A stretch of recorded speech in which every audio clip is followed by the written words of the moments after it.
An inverse, you flip the x with the y and the y with the x. So I would write it over again.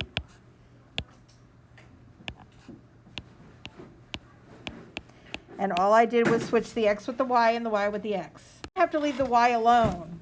And since the y is next to the log, we're going to have to put it in exponential form.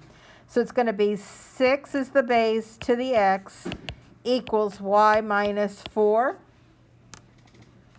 And so then we leave the y alone by adding 4. So 6 to the x plus 4 equals y. That is the inverse of the above equation. So this one, we're going to switch the x with the y and the y. The rules are the same. Over 3. And what I'm going to do is get rid of the 3 first. So we multiply the other side by 3. So it's going to be 3x equals negative 5 to the y. And here your exponent is up there. I'm going to go ahead and divide by negative 1. So it's going to be negative 3x equals 5 to the y. Everybody see that? Yep. I think that'll be okay. Yep, that's okay.